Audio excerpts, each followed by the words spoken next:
Kita yakin Imam Mahdi sudah ada. Maka 7 ulama dan para pengikutnya ini berjumlah 314 sampai 315 orang berkeliling mencari Imam Mahdi di momentum ibadah haji. Fawajaduna, ya, lalu mereka menemukannya. Fayajidunahu, mereka menemukan Imam Mahdi. Lalu mereka mengatakan, ifsit yadaka nubayyuka ala sami wa ta'ah. Ulurkan tangan Anda. Bismillahirrahmanirrahim. Assalamualaikum warahmatullahi wabarakatuh. Alhamdulillahilladzi hadana li hadza wa ma kunna linahtadiya laula an hadana-Allah. Laqad ja'at rusulu rabbina bil haqqi wa du'atukum mujannah uristum bima kuntum ta'malun. Asyhadu an la ilaha illallah wahdahu la syarika lahu wa asyhadu anna Muhammadan abduhu wa rasuluhu alladzi la nabiyya wa rasulun ba'dahu. Allahumma shalli wa sallim ala habibina wa nabiyyina Muhammad ibn Abdillah wa ala alihi wa ashabihi wa man walah. Ma syaa Allah kan wa ma lam yasha lam yakun wa la hawla wa la quwwata illa billah. Qala Allah ta'ala fi kitabihi al-karim bi qawlihi atali mutadun a'udzu billahi as-sami'il 'alim minasy syaithanir rajim min hamzihi wa nafthihi wa nafthihi. Iqtaraba lin-nasi hisabuhum wa hum fi ghaflatin mu'ridun. Ma ya'tihim min dhikrin min rabbihim muhdatsin illa istama'uhu wa hum yal'abun lahiyatan qulubuhum 'alayha. Wa qala Rasulullah SAW tagzuna jaziratul Arab wa yaftahuha Allah summa Faris fa yaftahuha Allah summa tagzuna Rum fa yaftahuha Allah summa tagzuna Dajjal fa yaftahuha Allah. Al-hadis al-Qur'an sadaqallahu lazim sadaqa rasul kamalan wa dzalika min asyhadin. Satu karunia yang saya besar dari Allah Azza wa Jalla pada kesempatan pagi hari ini di hari Sabtu tanggal 22 Syawal 1447 Hijriah bertepatan dengan tanggal 11 April 2026. Allah Subhanahu wa taala takdirkan kita bisa hadir dalam kajian subuh akbar pada kesempatan kali ini di Masjid An-Nazirat. Saya bersama tim sahabat peduli memanggil SPM, kalau tim utamanya Ustaz Abdul Manaf beliau dari Tangerang, saya sendiri dari Bandung bersama istri dan anak saya. Bersyukur bisa melaksanakan salat subuh berjamaah di masjid ini dan bisa bertemu dengan jamaah Masjid An-Nazirat, para calon penghuni surganya Allah Subhanahu wa taala. Amin ya rabbal alamin. Salawat dan salam pada uswah dan kedua kita Rasulullah Muhammad sallallahu alaihi wasallam yang belakangan ini semakin terasa pembuktian kebenaran dari apa yang beliau sabdakan. Apa yang beliau sampaikan di dalam hadis-hadis beliau terkait dengan fenomena akhir zaman, satu persatu kita menyaksikan terbukti dengan izin Allah. Belakangan ini yang kita saksikan adalah bagaimana perang yang terjadi di wilayah Timur Tengah, memanasnya eskalasi politik di wilayah Timur Tengah. Dalam hal ini kita menyaksikan bagaimana Iran digempur habis-habisan oleh Israel dan Amerika, namun tidak menyurutkan perjuangan Iran untuk melawan mereka yang pongah dan zolim di muka bumi. Nah, semua ini sebetulnya merupakan satu isyarat betapa kita telah dekat dengan kejadian hari kiamat. Kita sedang dihadirkan oleh Allah peristiwa demi peristiwa yang menjadi rangkaian kita menuju kembalinya kita kepada Allah Subhanahu wa taala, kampung akhirat. Beberapa peristiwa ini kemudian Rasulullah SAW sebutkan dalam banyak hadis, sehingga para ulama kemudian membuat satu sketsa tentang bagaimana peristiwa-peristiwa itu terjadi. Seperti yang Bapak Ibu saksikan di layar screen, ini saya perlihatkan pada Bapak Ibu. Ini adalah gambaran dari peristiwa-peristiwa yang akan terjadi berdasarkan hadis Rasulullah SAW, dan ini merupakan tanda-tanda kita berada di ujung zaman, berada di gerbang hari kiamat. Ya, seperti yang Bapak Ibu saksikan di depan. Nah, yang pertama adalah Perang Dunia Ketiga. Perang Dunia Ketiga. Nah, Perang Dunia Ketiga terkait dengan Hadis Rasulullah SAW adalah sesuatu yang membuat saya juga merinding. Kenapa saya katakan merinding? Karena apa yang Rasul sabdakan benar-benar terbukti. Salah satunya adalah apa yang disampaikan oleh Abu Hurairah radhiyallahu anhu. Kita tahu Abu Hurairah radhiyallahu anhu adalah sahabat yang paling banyak meriwayatkan hadis. Ya, sahabat yang paling banyak meriwayatkan hadis, kurang lebih 5.674 hadis. Dan beliau berkata kepada para tabi'in, murid-muridnya. Ya, dan ini beliau sampaikan ketika beliau menjelang sakaratul maut. Hafiztu bi'ain min Rasulillah sallallahu alaihi wasallam. Aku menghafal 2 bejana ilmu dari Rasulullah sallallahu alaihi wasallam. Fa'ammal ula faqad basastuhu ilaikum. Adapun bejana ilmu yang pertama sungguh aku telah sampaikan pada kalian. Wa ammal akharu fa in basastuhu quti'a hadzal bul'um. Adapun bejana ilmu yang kedua, jika aku sampaikan kepada kalian, maka leherku ini akan dipenggal. Jadi ada 2 bejana ilmu yang didapatkan Abu Hurairah radhiyallahu anhu dari Rasulullah SAW. Yang satu sudah disampaikan sepanjang hidup Abu Hurairah, yang kedua disembunyikan.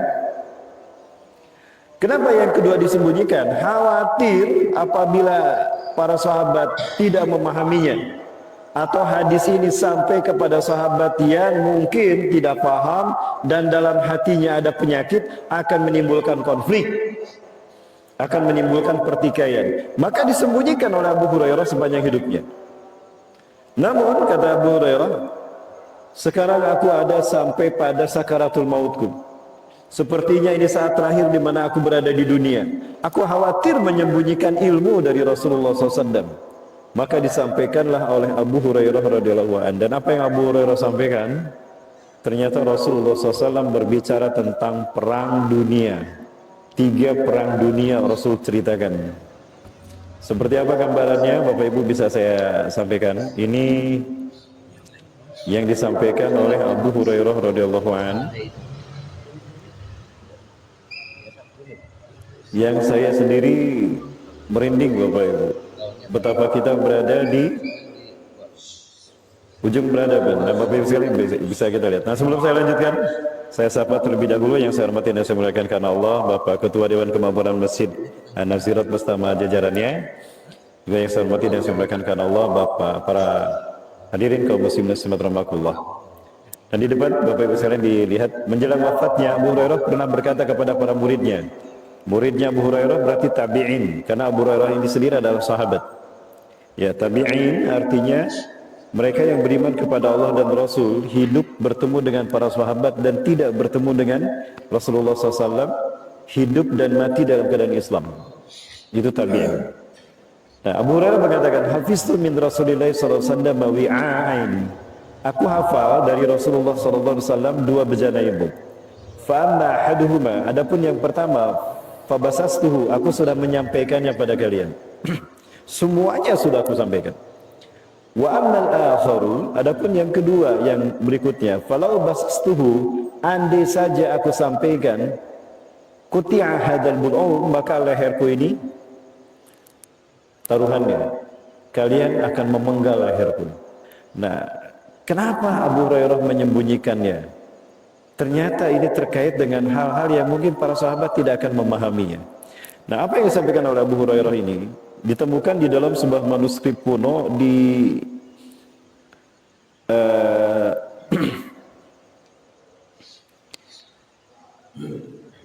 Turki. Itu ada di perpustakaan Topkapi kalau tidak salah, Perpustakaan Nasional Turki di Istana Topkapi. Ya, itu ada manuskrip yang berumur 12 abad, 1200 tahun. Di mana manuskrip ini kemungkinan besar ditulis di zaman tabi'in, abad kedua Hijriah. Jadi kemungkinan memang ini ditulis oleh muridnya Abu Hurairah radhiyallahu anhu. Kitab ini berjudul Salam wa Harb fi Akhir Zaman Arab, keselamatan dan peperangan di akhir zaman. Kitabnya itu. Bagaimana bunyinya? Bapak Ibu kita lihat sama-sama. Perang akhir zaman adalah perang dunia. Yakni kali ketiga sesudah 2 perang besar sebelumnya. Nah, ini Rasulullah bercerita bahwa ternyata ada 3 perang dunia yang Rasulullah sebutkan dan para sahabat tidak mendengarnya. Menjelang wafat Abu Hurairah menyampaikan, ya, banyak sekali yang mati di dalam perang itu. Perang dikobarkan oleh seorang laki-laki yang merupakan kucing besar di negeri gelas dan mahkota di kepala. Sementara perang kedua dikobarkan oleh seorang laki-laki yang nama panggilannya adalah Tuan Besar dan seluruh dunia memanggilnya Hir. Ya. Kira-kira siapa Bapak Ibu? Dia adalah seorang laki-laki Tuan Besar, dunia memanggilnya Hir. Di sini kita belum bisa memahaminya sebagaimana sahabat. Tapi kalau kita lihat kalimat berikutnya mungkin kita akan paham. Dalam rangkaian hitungan Hijriah sesudah 1300 tahun. Saya merinding ini. Ternyata perang dunia pertama terjadi di tahun 1390 sekian Hijriah. Atau 1360 sekian Hijriah, perang dunia pertama.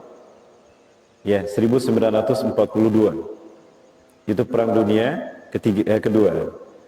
Nah, kemudian dan mereka mengikat perjanjian yang di situ Raja Roma melihat bahwa perang semesta dunia pasti terjadi. Allah menghendaki terjadinya perang dan waktu tidak berjalan tanpa perjanjian dan perjanjian. Lalu berkuasalah seorang laki-laki dari negeri yang bernama Jerman, bernama Al-Hir. Nah, dari sini baru kita paham. Sahabat tidak akan ngerti negara yang bernama Jerman. Sahabat tidak akan paham siapa Hir itu. Kitalah sekarang yang paham. Itulah kenapa disembunyikan oleh Abu Hurairah. Kira-kira siapa? Hitler dari negara Jerman. Betul Bapak Ibu? Kemana nih sepi, ini slow respon jamaah ini jamaah. Baik, kemudian ia ingin menguasai seluruh dunia, memerangi sebuah bangsa di negeri-negeri salju dan kebaikan. Ia bergerak dengan murka Allah sesudah beberapa tahun api menyala. Ia ingin membunuh rahasia Arush atau Arus. Oh, berarti Rusia. Rusia. Merinding saya, Rasulullah memberitahukan sesuatu yang sekarang kita paham. Dari sinilah kenapa ada yang namanya fikih waqi'iyah, fikih kontemporer, untuk menguatkan Quran dan hadis terkait dengan fitnah akhir zaman, sehingga muncul satu cabang ilmu yang namanya eskatologi, ilmu tentang akhir zaman, eskatologi. Nah, Bapak Ibu dan Saudara, kemudian kita lanjutkan kembali. Allah membuatnya hina dalam perang dan ia tidak memperoleh kemenangan. Betul, Hitler ini kalah, Jerman kalah dalam perang dunia kedua, dan Hitler sendiri kabur dan beliau tidak tahu di mana meninggalnya, dan ada yang menceritakan beliau meninggal di Indonesia Bapak Ibu. Nanti kita cerita khusus, saya butuh waktu panjang untuk cerita tentang Hitler. Kemudian Allah menghendaki Mesir memperoleh kemenangan di bulan-bulan yang mereka cintai, dan itu adalah untuknya. Ya, Mesir diterima sebagai pemelihara Ahlul Bait, dan Al-Bait maksudnya Masjidil Aqsa, Baitul Maqdis, dan memelihara bangsa Arab. Dengan seorang laki-laki bernama Sada, ayahnya bernama Anwar. Oh, Anwar Sadat adalah presiden Mesir yang memimpin Arab dan menerima mandat menjaga Masjidil Aqsa, Baitul Maqdis. Masya Allah, satu persatu saya kaji benar dalam sejarah Rasulullah. Dalam sejarah ini terjadi apa yang Rasul sabdakan. Akan tetapi ia berdamai dengan pencuri Al-Masjidil Aqsa di negeri Hazin. Kemudian Mesir berkhianat. Anwar Sadat menerima keputusan Amerika untuk berdamai dengan di mana? Di perjanjian Camp David. Jimmy Carter sebagai wakil dari Amerika memediasi pertemuan, ya, Menahem Begin dengan siapa? Dengan Anwar Sadat. Dan ini dipandang oleh kaum muslimin dan bangsa Arab pengkhianatan Mesir kepada bangsa Arab. Kenapa? Menyerahkan Masjidil Aqsa dan Palestina kepada Israel. Ini Bapak Ibu dan Saudara. Nah, kemudian di Irak muncul seorang laki-laki yang bertindak sewenang-wenang, dan Sufyani. Ada data yang hilang karena usianya sudah lama, sudah lapuk, maka ada data yang hilang. Di salah satu matanya terdapat tanda sedikit kemalasan, namanya As-Sodam. Ya, yakni penghancur orang-orang yang bersekutu untuk menentangnya di Kuwait kecil yang dimasukinya. Nah, dari sini kita tahu kira-kira siapa namanya. Kita menyaksikan perang di mana invasi Irak ke Kuwait dalam perang Tabaluk. Subhanallah. Kitalah yang sekarang paham. Sahabat tidak akan paham. Makanya disembunyikan sama Abu Hurairah. Kemudian, ia adalah mahdun, tidak ada kebaikan bagi Sufyani, Saddam Hussein, kecuali dengan Islam. Ia baik dan buruk, dan ada kecelakaan bagi pengkhianat Al-Mahdi yang terpercaya. Ya, Bapak Ibu, saya simpan di laptop saya. Ya, kalian tidak memberi saya makan supaya saya lemas. Kalian tidak tahu bahwa saya tidak pernah meninggalkan sholat 5 waktu, sholat duha dan sholat tahajud di dalam penjara yang kalian berikan untuk saya. Kalian melarang saya membaca Quran. Kalian lupa kalau saya hafal 30 juz. Ya, kalian melarang saya membaca hadis. Kalian lupa kalau saya hafal ratusan hadis, puluhan hadis. Luar biasa. Dia berani seorang diri membela Palestina dan Gaza di saat bangsa Arab dan raja-raja Arab diam 1000 bahasa. Berani menentang kebijakan Amerika. Kemudian dalam rangkaian Hijriah 1400 tahun, zaman kita, dan hitungan 2 atau 3 titik-titik, ada data yang hilang, Al-Mahdi Al-Amin keluar dan memerangi seluruh dunia dan menghimpun orang-orang sesat dan dirmukai Tuhan. Masya Allah. Berarti Rasulullah sampaikan Imam Mahdi akan keluar di tahun 1400 sekian. Sekarang 1447, Pak. Justru kekhawatiran saya Imam Mahdi muncul di zaman kita. Kenapa saya katakan khawatir? Pertama, saya senang kalau Imam Mahdi keluar. Kenapa? Karena beliaulah yang akan menyelesaikan perselisihan di muka bumi. Dalam satu hadis yang lain, Rasulullah menyebutkan, Yakhrujul Mahdi inda akhiri ummati, fi akhiri ummati inda zalazila wal fitan, wal malahib. Imam Mahdi, Al-Mahdiku akan keluar di masa terakhir umatku, ketika banyak terjadi peperangan dan bencana di muka bumi. Inda akhdafi minan nas wa zalazilah. Jadi kalau perang di mana-mana, bencana di mana-mana, itu tanda Imam Mahdi akan muncul. Sekarang itu sudah terjadi, Bapak Ibu. Saya 2-3 kali ditelepon oleh seseorang yang menyampaikan kalau Imam Mahdi sudah bersama mereka. Ciri-ciri yang Ustaz sampaikan terkait dengan ciri-ciri Imam Mahdi secara fisik.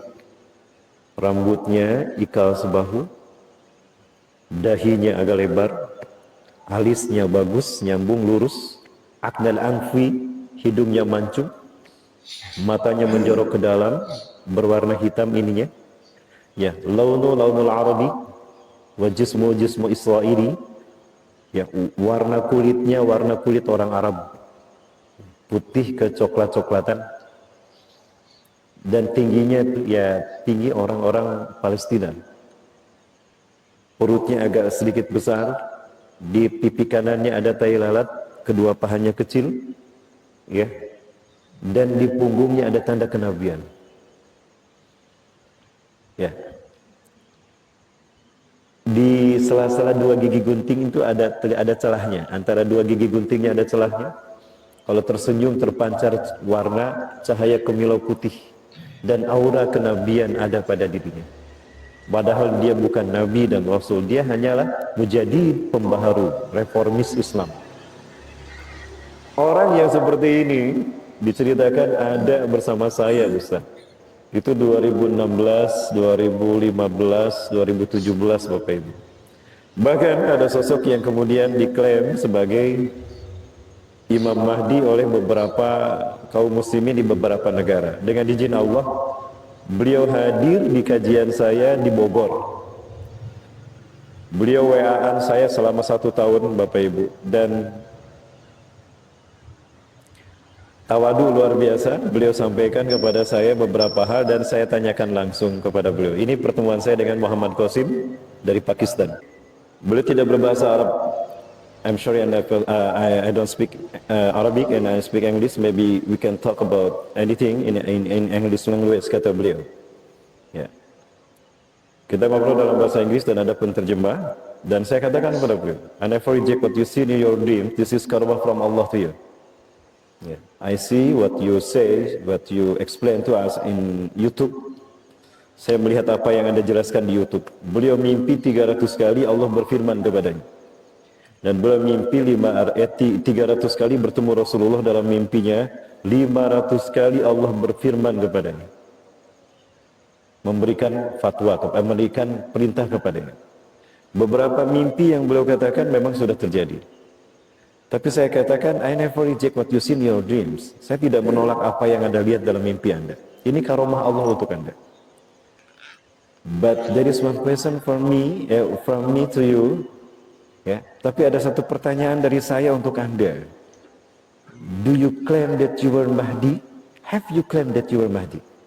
Apakah Anda mengatakan kalau saya Imam Mahdi? Itu pertanyaan saya langsung kepada beliau. Apa kata beliau? No, I never claim that I were Mahdi. Please don't call me Al-Mahdi. Wallah, demi Allah saya tidak pernah mengatakan saya Imam Mahdi. Tolong jangan panggil saya Imam Mahdi. Tuh, sudah jelas saya katakan pada jamaah. Beliau tidak pernah mengatakan Imam Mahdi. Dan beliau bukan Imam Mahdi. Imam Mahdi itu dari Madinah, kata Rasulullah. Ketika orang-orang ulama-ulama Arab, kana sab'atul ulama min biladil muslimin yashkuna ala Allah ila Allah azza wa jalla amam al-Ka'bah. 7 ulama dunia, kata Rasulullah, mengadu kepada Allah tentang buruk dan kehancuran pada negara mereka, tentang kezoliman penguasa mereka, dan tentang peperangan yang mereka alami, penderitaan negara mereka. Mereka mengadukan kepada Allah di depan Ka'bah. Ya. Fa yataqabbaluna ba'dhum ba'dha. Lalu salah satu dari mereka saling menghadap, doa kita sama kepada Allah. Musibah kita sama, perang ini tidak membuat negara kita nyaman dan aman. Kita yakin Imam Mahdi sudah ada.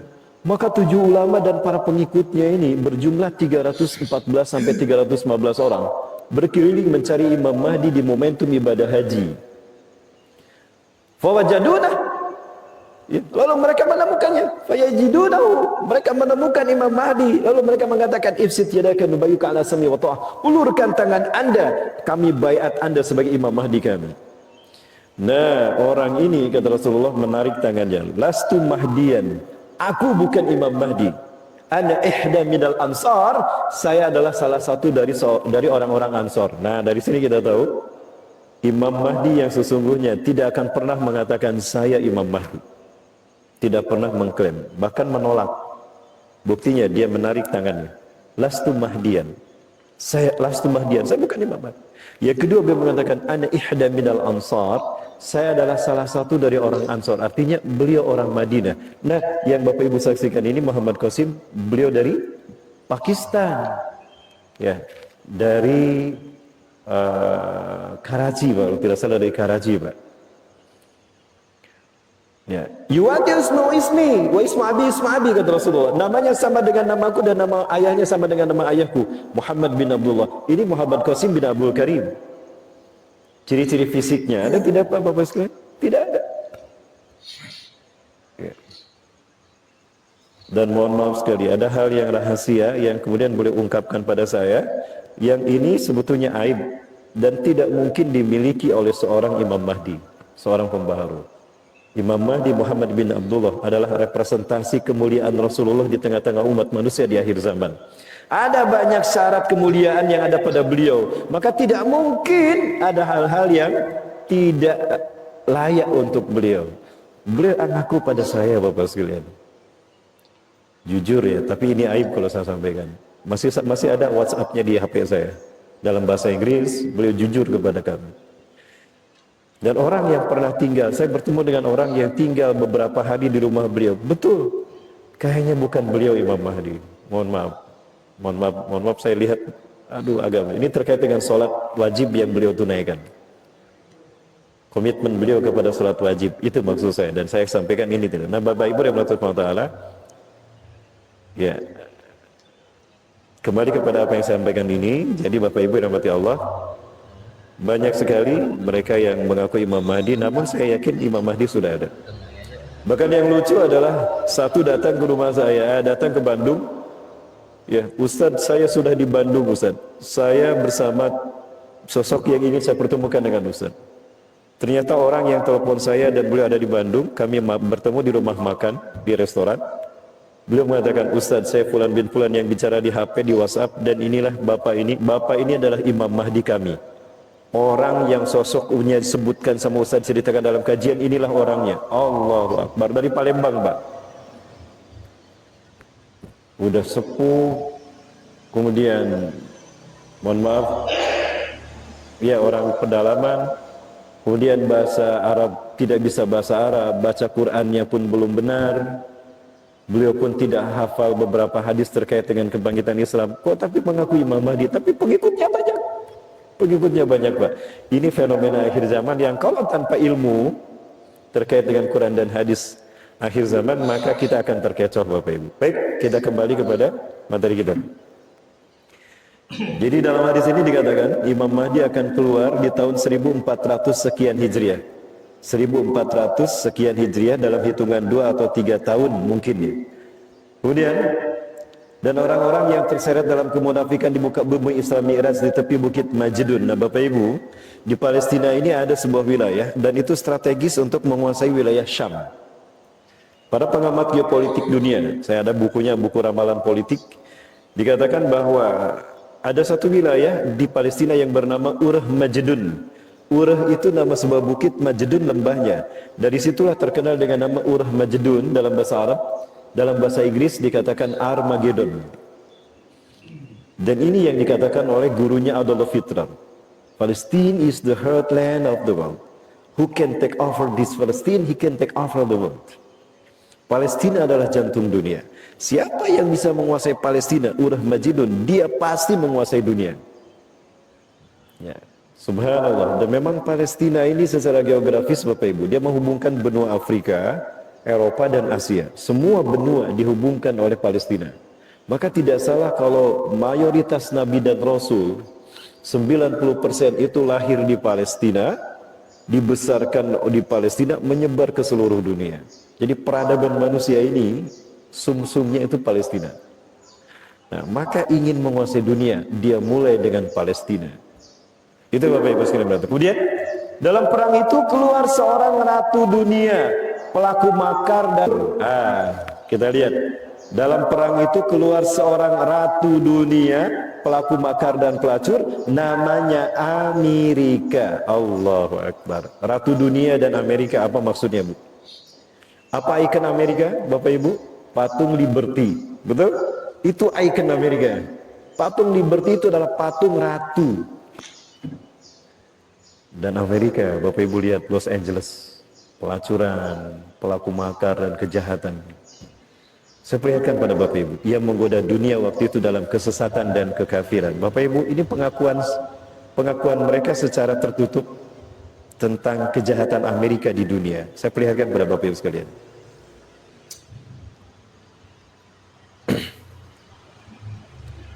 Ketika itu terjadi, saya langsung menyampaikan pada teman-teman, bro, antum di mana? Coba antum kumpul, antum buka televisi. Ini ada peristiwa ini. Antum amati. Kami biasa ada satu kelompok diskusi, Bapak Ibu, diskusi lintas dunia. Kenapa yang saya saksikan ini kebohongan? Karena gagal ginjal. Ya, itu Pak, tahun 2001 di bulan September itu Usama bin Laden sedang dirawat. Kemudian di depan rumah sakit itu ada markas CIA Dubai dan ada pangkalan militer di sana. Kalau memang Usama bin Laden pelakunya, kenapa harus nyari dia? Belakangan saya dapat data dari Kongres Amerika bahwa ternyata memang itu sengaja, itu rekayasa, Pak. Intinya minyak. Mereka butuh minyak. Dan Irak menyediakan minyak yang bisa memperpanjang umur Amerika 150 tahun ke depan. Sementara tahun 95 persediaan minyak Amerika menipis. Nah Bapak Ibu, ini isunya. Di Laut Gaza, cekungan Levan Basin itu tersimpan minyak bumi 122 miliar kubik gas bumi dan 171 triliun barel gas bumi. Allahu Akbar. Jumlah yang sangat fantastis. Kalau dikumpulkan itu nilainya 3 kali lipat RAPBN Indonesia. Kanal yang menghubungkan Teluk Aqobah ke Laut Tengah. Ya, kenapa? Karena Iran akan diserang, Selat Hormuz pasti ditutup. Perang ini Pak sudah direncanakan 25 tahun yang lalu. Videonya saya simpan di sini. Jadi mereka menyerang 9 negara. Pertama mereka menyerang Somalia, lalu mereka akan menggulingkan Libya, Muammar Gaddafi, lalu mereka akan menyerang Mesir, mengkudetakan siapa? Muhammad Mursi, dan itu sudah mereka lakukan. Kemudian mereka akan memerangi Suriah, mereka memerangi Libanon, lalu mereka memerangi Sudan, dan terakhir mereka memerangi Iran. Ini sudah mereka sampaikan. Sudah mereka bahas beberapa tahun yang lalu. Dan negara-negara yang mereka gulingkan, pemimpinnya itu sudah mengingatkan rakyatnya dan negara-negara Arab. Ini contohnya Bapak Ibu. Ya, dalam perang itu keluarlah seorang ratu dunia, pelaku makar dan pelacur, namanya Amerika. Masya Allah. Ya, ia menggoda dunia waktu itu dengan kesesatan dan kekafiran. Kemudian Bapak Ibu Saudara, sementara itu Yahudi dunia saat itu berada di tempat yang paling tinggi. Mereka menguasai seluruh Al-Quds dan Al-Madinah Al-Muqaddasah. Hari ini kita menyaksikan bagaimana mereka menguasai Palestina. Ya.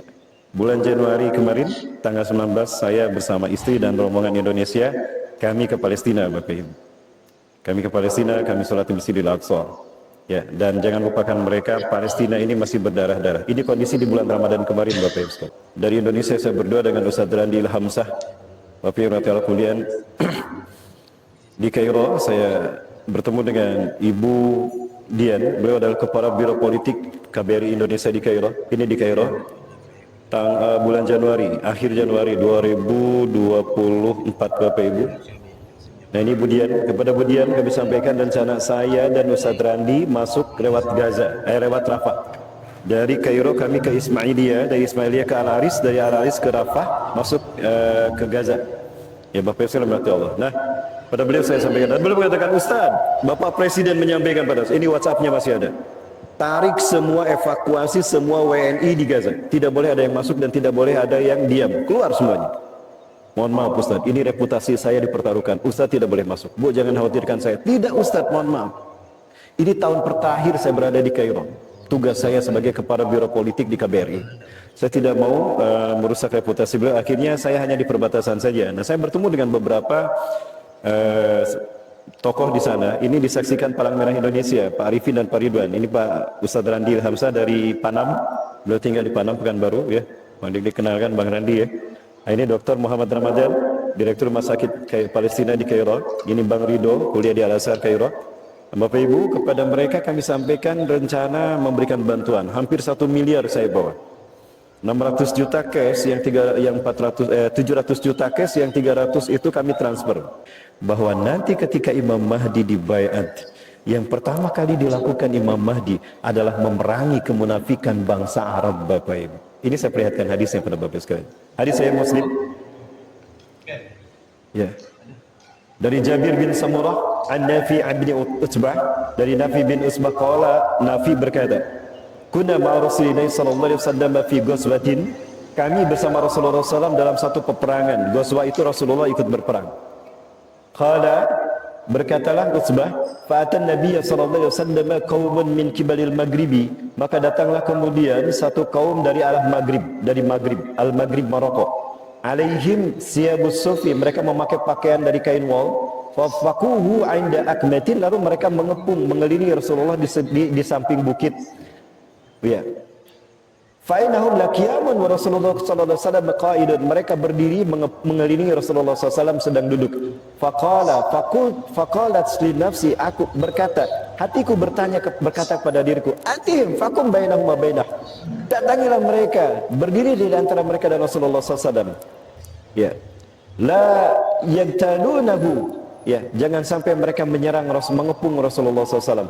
Sumakutu la'allahu najjiu ma'hum, sepertinya Rasulullah sedang merintih kepada mereka. Fa'ataituhum, lalu aku mendatangi mereka dan Rasulullah SAW. Fakumtu bainahum wa bainahu, aku berdiri antara mereka dan Rasulullah SAW. Faqal fahafiztu minhu arba'a kalimatin, lalu aku menghafal beberapa kalimat, 4 kalimat dari Rasulullah SAW. Apa kata Rasulullah SAW? Ya. Nah ini, fahafiztu minhu, aku hafal dari Rasulullah SAW arba'a kalimatin, ya, 4 kalimat. A'udduhunna fi yadiyya, aku menghitung dengan tanganku. Faqala, Rasulullah bersabda, tagzuna jaziratil Arab fayaftahuha, Allahu, kalian akan memerangi jazirah Arab, kemunafikan raja-raja Arab, maka Allah akan memenangkan perang itu untuk kalian. Summa Farisa, dan kalian akan perang melawan Persia, Iran. Fayabtahu Allah, lalu Allah akan memenangkan kalian atas Iran. Summa tagzuna Rum, lalu kalian akan memerangi Romawi.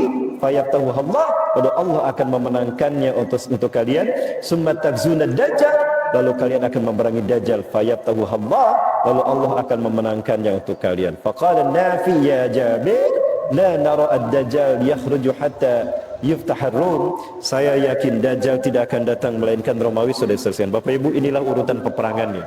Dan ini sudah di depan mata kita, sudah dimulai Bapak Ibu. Nah Bapak Ibu yang dirahmati Allah, ini merupakan kesempatan bagi kita untuk kita berkontribusi nyata dalam kebangkitan Islam. Bayangkan ketika Islam bangkit, ada harta kita, ada peran serta kita. Lebih khusus untuk Palestina. Apa yang harus kita lakukan untuk Palestina? Inilah apa yang disabdakan Rasulullah SAW kepada Siti Maimunah. Ketika Siti Maimunah berkata, ya Rasulullah, aftina fi Baitul Maqdis. Wahai Rasulullah, berikan kami fatwa tentang Baitul Maqdis. Ardul Mahsyari wal Mangsar.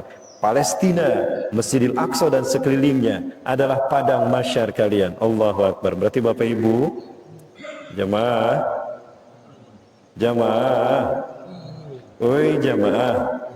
ketika kiamat terjadi, dunia hancur, maka Palestina, Masjidil Aqsa adalah padang masyar kita.